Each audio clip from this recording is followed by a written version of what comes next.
This is a problem that has gotten bigger and bigger and bigger and bigger and bigger now. And at some point, you just have to stop and look around and say, this is crushing people across this country.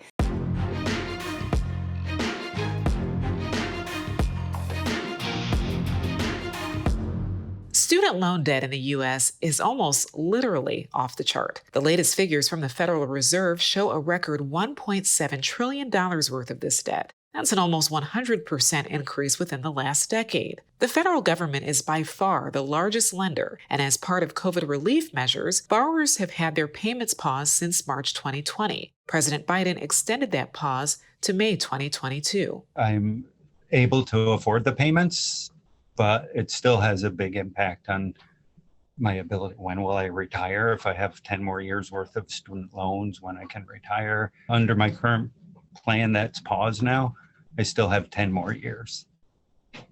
That's a lot of money to become a teacher.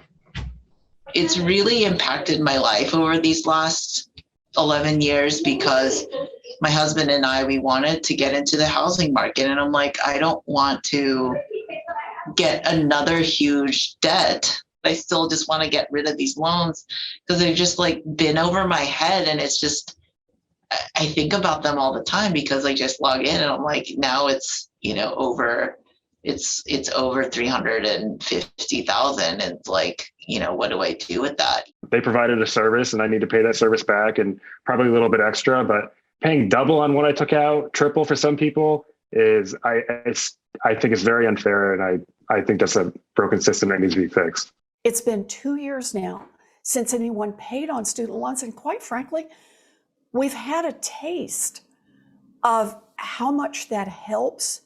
So if we cancel $50,000 in student loan debt, it's not like it'll have an inflationary effect. That's already now baked into the economy, the fact that people are not making these payments. Senator Warren, along with Majority Leader Chuck Schumer, have been most vocal on the issue of debt cancellation. The president can do it with the flick of a pen.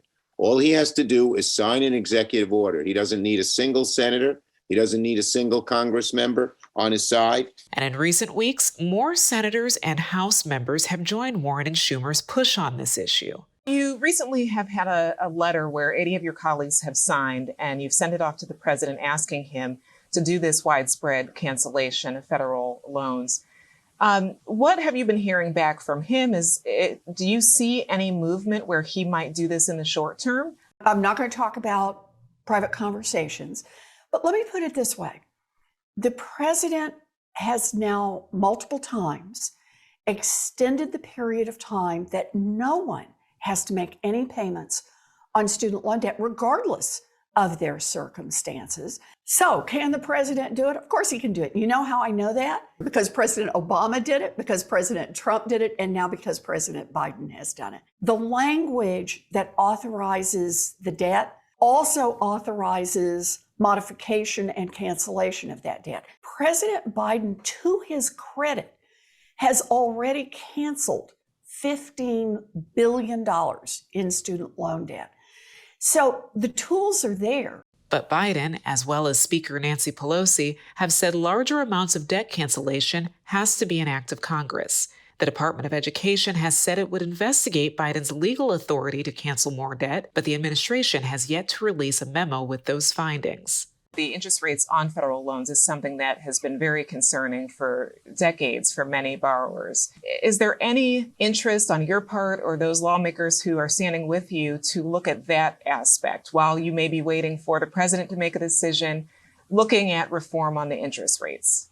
I am glad to bring down the interest rate on student loans.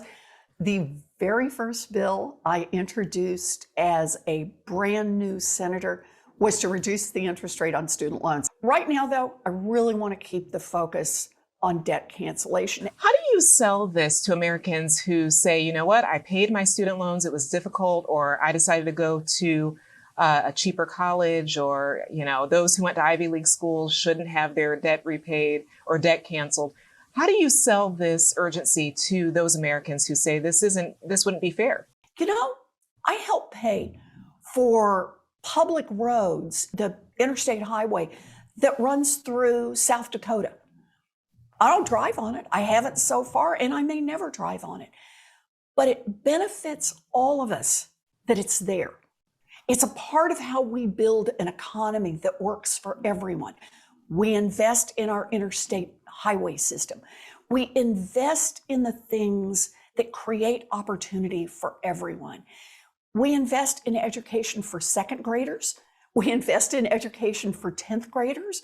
We know now in a 21st century economy, we need to be investing in education for kids post high school, not crushing them with debt and holding them back and further dividing them from wealthier kids, but investing in their education. So if they're willing to do the work, then we're willing to help make sure they get a chance to do it.